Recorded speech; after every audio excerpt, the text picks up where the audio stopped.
Hello everyone, welcome to this video. पिछली video में हमने देखा था धन विधेयक के बारे में पढ़ा था। तो सबसे उस हम 109 नहीं 110 पढ़े थे। 110 में हमने धन विधेयक की परिभाषा थी। फिर 109 में धन विधेयक की क्या विशेष प्रावधान है। धन विधेयक में ये विशेष प्रावधान है कि इसका मेन जो होता है वो लोकसभा ही होती है, बाकी कोई नहीं इसमें हस्तक्षेप कर सकता। और धन विधेयक जो हमारा धन रखा हुआ है वह हमारा संचित निधि खाता आरबीआई गवर्नर में रखा गया है। अब इसके बाद फिर हमने आर्टिकल नंबर 111 देखा था। ये विधेयक है जिस पे राष्ट्रपति की अनुमति चलती है भाई, इस पे वीटो पावर का यूज कर सकता है। सबसे पहला एब्सोल्यूट वीटो था। फिर दूसरा जिस एब्सोल्यूट वीटो में क्या होता है कि रद्द कर सकता है। निलंबकारी वीटो के सस्पेंशन वीटो होता है जो पुनर्विचार के लिए लौटा सकता है। फिर पॉकेट वीटो के न तो साइन करता है ना ही लौटाता है, तो इस पर कोई कुछ नहीं कर सकता। अब हम पढ़ते हैं आर्टिकल नंबर 112 जो कि आपका बहुत इम्पोर्टेंट है बजट के बारे में। Budget, okay, budget, BUDGET, budget. Budget जो देखिए संविधान में बजट शब्द की चर्चा नहीं है। ओके, बजट शब्द की बात लिखा नहीं गया है। इसको हम वार्षिक वित्तीय विवरण बोल सकते हैं। वार्षिक वित्तीय विवरण, वार्षिक वित्तीय विवरण बजट को बोल सकते हैं। का बहुत इंपॉर्टेंट है, मैं बोल दिया ना, बजट बजट बजट वार्षिक वित्तीय विवरण बोलते हैं। तो बजट को कौन निकालता है? बजट, हमारे संविधान में जो बजट है ये कितने साल के लिए निकाला जाता है? 1 ईयर। 1 ईयर के लिए इसका ढांचा बनता है। ओके, 1 साल के लिए इसका ढांचा बनता है। तो और इसको प्रस्तुत कौन करता है? लोकसभा में प्रस्तुत होता है।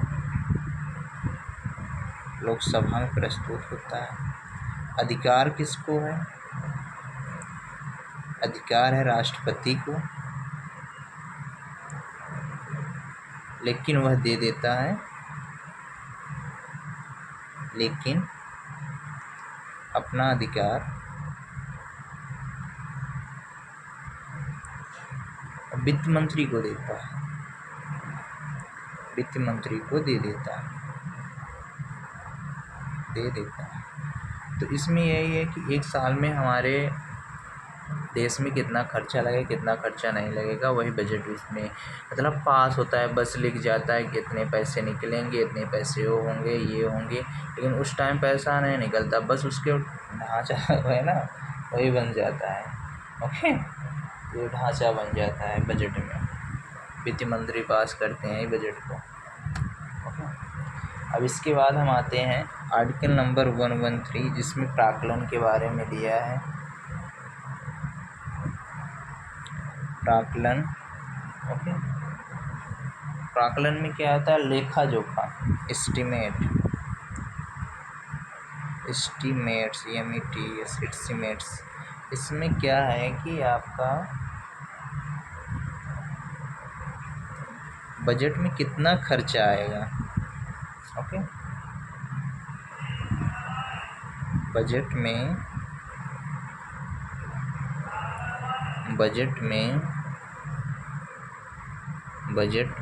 किए गए खर्च की चर्चा, किए गए घोषणाओं पर, किए गए खर्च की घोषणा नहीं किए गए, सॉरी, बजट में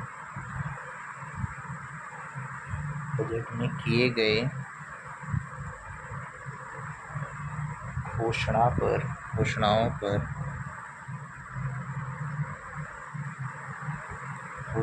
पर कितना खर्चा आएगा, कितना खर्च आएगा। ओके, मतलब एक तरह से जिसमें हम लेखा जोखा कर सकते हैं, ऐसे लिख दो शॉर्टकट में।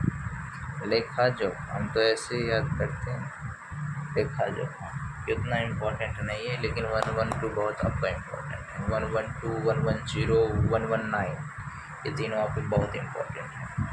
अब इसके बाद आपका आ जाता है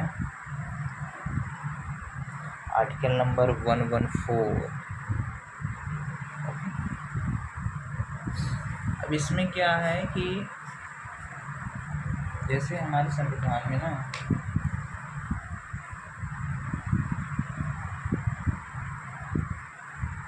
इसे इसमें जो बताया गया है एस्टीमेट ना, प्राक्कलन में बताए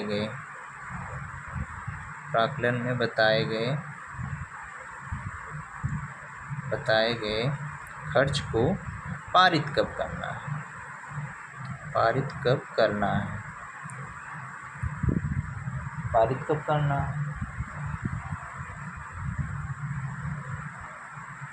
संसद में। ओके, ये हो गया।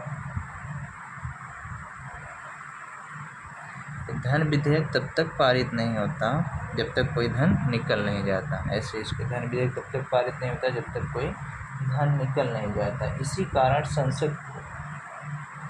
संसद को हम क्या बोलते हैं? संसद को हम बोलते हैं राष्ट्रीय धन का रक्षक। राष्ट्रीय धन का रक्षक। ओके, संसद को हम राष्ट्रीय धन का रक्षक बोलते हैं। अब इसके बाद 115 में आपका आ जाता है। 115 में क्या है? 115 में आपका यही है कि कितना पैसा ज़्यादा निकालता है, कम नहीं निकालते कभी भी ये लोग। अतिरिक्त अनुदान क्यों ज़्यादा निकलते? क्योंकि महंगाई जैसे बढ़ गई, पास इतना ही हुआ, महंगाई बढ़ गई। अब उसका पैसा कैसे हो सकता है? अगर मान लो पैसा घट गया, पैसा जैसे घट गया तो काम से ज़्यादा पैसा निकाला जाता है। ऐसे देखो इसको, काम से ज़्यादा पैसा निकाला जाता है क्योंकि महंगाई बढ़ सकती है। तो बहुत चालाक होते हैं क्योंकि महंगाई बढ़ सकती है, कि महंगाई बढ़ सकती है। ओके,